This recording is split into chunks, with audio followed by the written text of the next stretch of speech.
Right. So next topic is experiment to verify Ohm's law. Experiment to verify Ohm's law.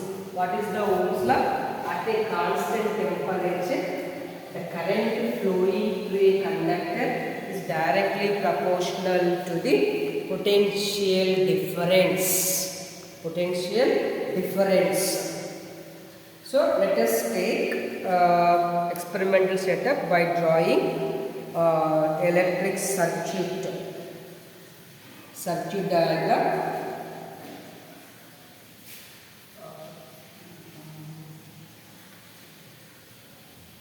Experiment verify the Ohm's law. Based on this, then we have to draw a graph based on this. Here I explained very simply. I did not explain much because whenever you do the experiment by arranging all the electrical components in a particular in a correct order, in a particular manner. So by doing the experiment, you will understand very well. So simply if I explain, unable to understand properly, but giving a simple idea about experiment to verify Ohm's law.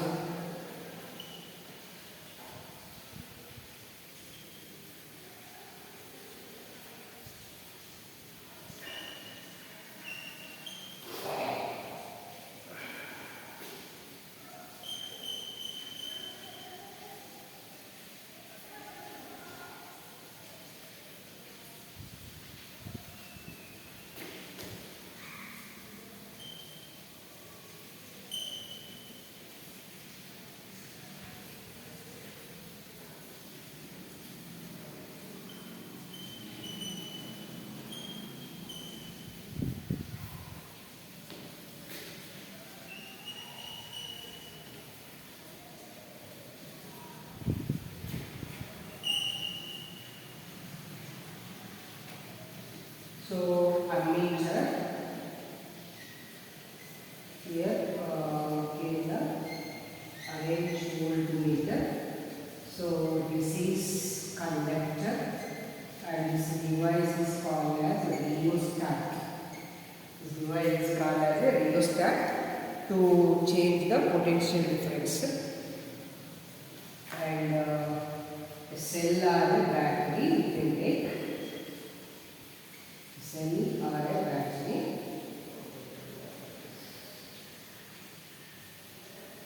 So this is the direction of electric current. Then I switch on.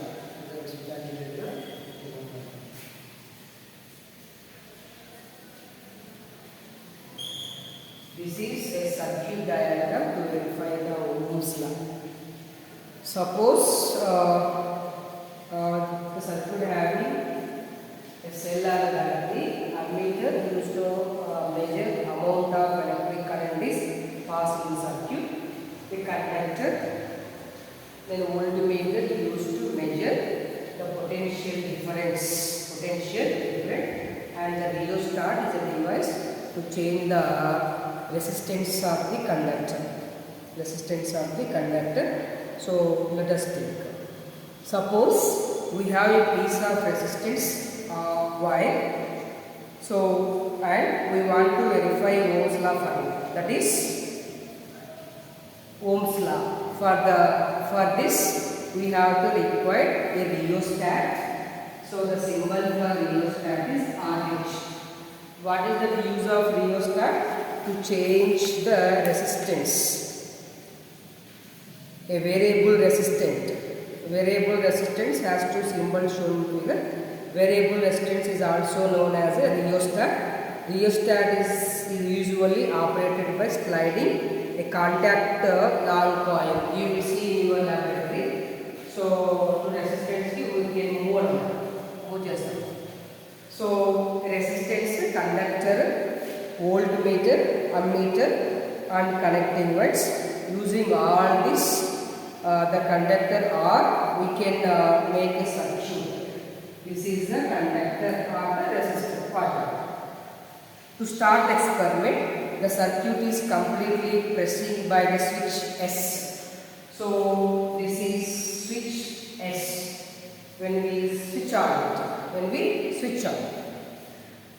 on pressing the switch, a current starts flowing in the whole circuit, including the conductor R. This current is shown by the ammeter. When we switch on, for example, when we switch on, the current is flowing in the circuit along through a conductor also. The ammeter shows how much electric current is amount of electric current is passing through a conductor. The rheostat is initially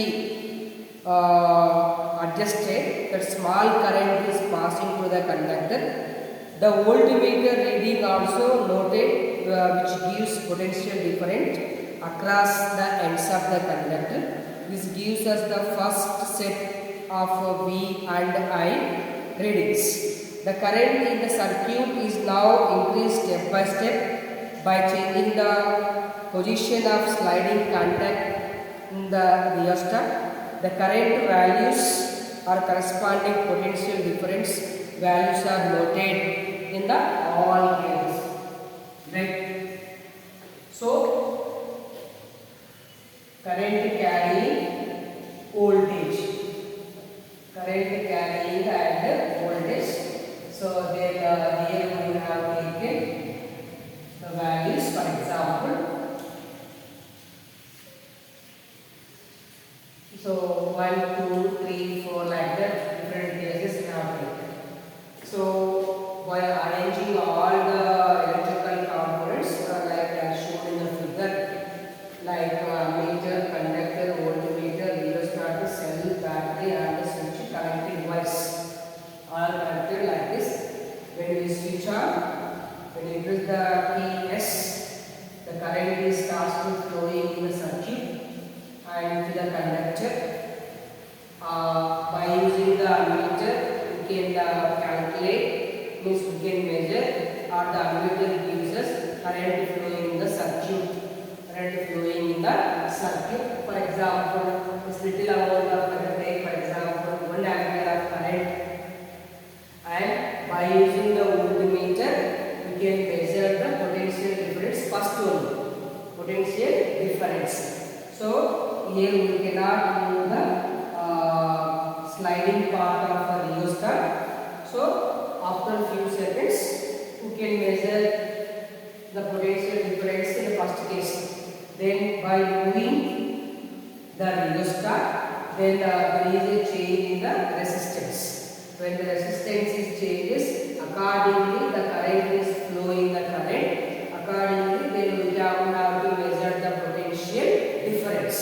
So every case, by moving the rheostat, then current carrying in the conductor is difference, and we can measure by the ammeter. By using the voltmeter, we can measure, we can identify, we can measure the voltmeter. So for different conditions. So after that, we have to know, we have to take the ratio of VI. Ratio of VI. So that is equal to resistance. R is equal. So every case we can calculate the resistance. So ammeter shows the amount of current. Voltmeter measures the potential difference.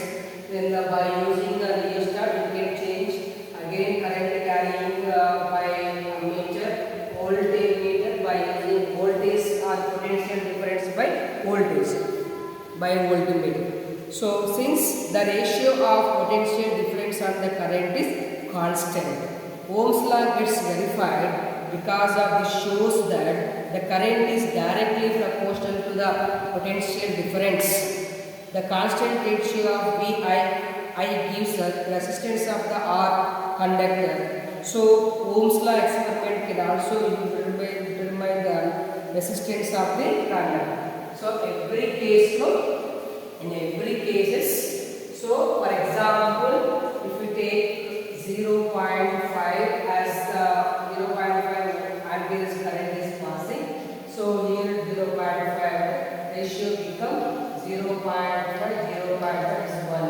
then if it increases to 1, it is increased to 1, 1 by 1, 1. If it is 2, 2 by 2, 1. If it is 3, 3 by 3, 1. So the ratio between the potential difference and the current is constant, because current is depends on the potential difference. If the potential difference is 1 ampere, then amount of current also equal to 1 ampere. Equal to 1 ampere, as we discussed, current flowing in a conductor. Current flowing in a conductor. So what will happen? Current flowing in a conductor depends on the potential difference. Potential difference. By doing the experiment, when we draw a graph between potential difference and current. Potential difference and current. So, and the x-axis we have taken the voltage, nothing but the potential difference V. Then here on the y-axis we can take an I. So 0 we can take. So here 0.5, 0, then 1, 1.5, 2 like that. So here I usually take 0.5, 1, 1.5, 2, 2.5 like that. When you draw the graph between the potential difference and the current, so we get a straight line. So after doing the experiment, so when we plot a graph between the potential difference and the electric current, we get a straight line. So the straight line denotes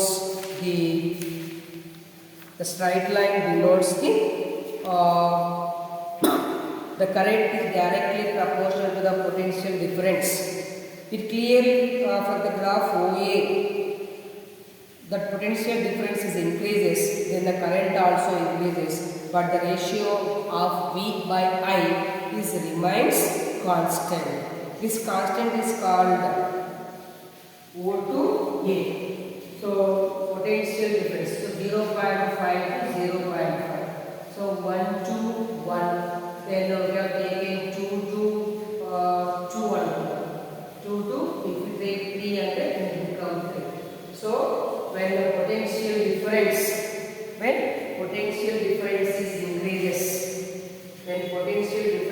increases, then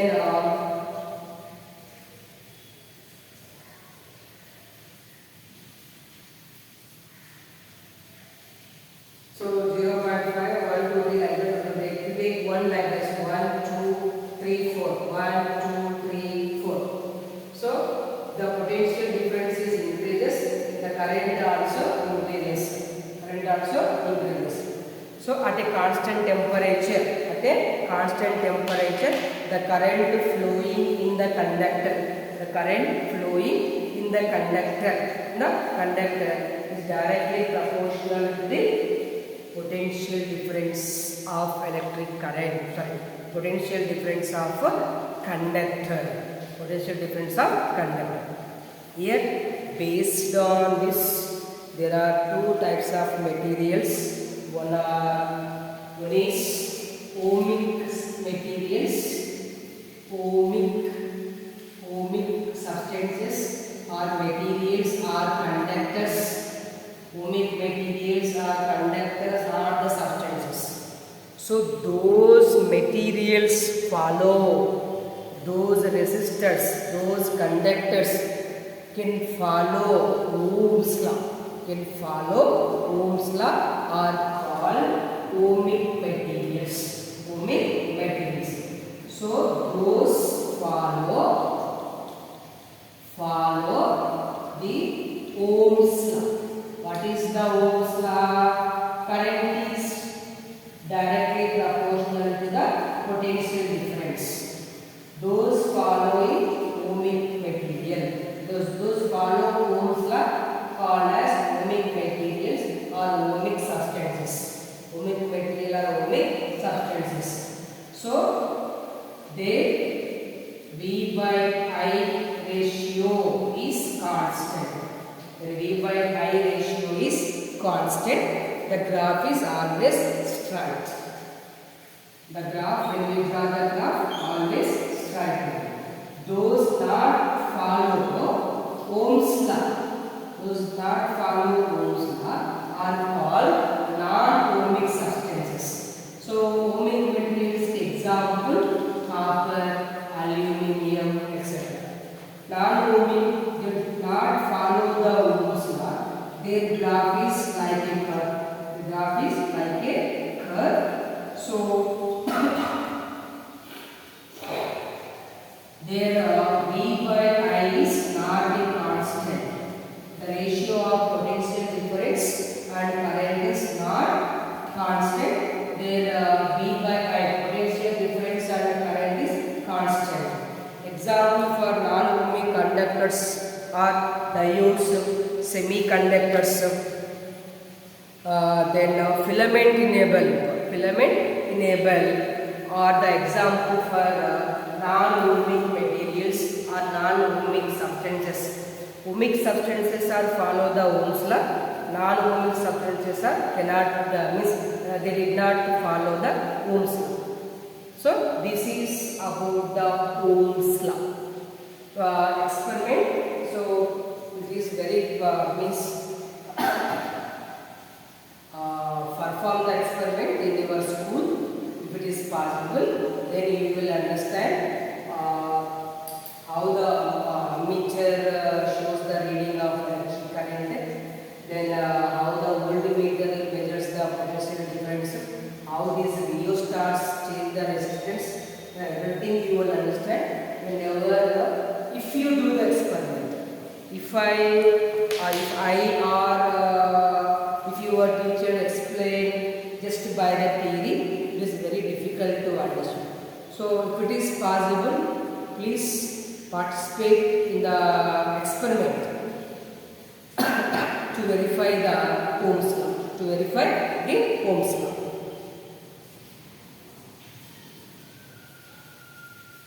Okay. I hope understood ohmic substances and non-ohmic substances. Experiment to verify the Ohm's law. Thank you so much.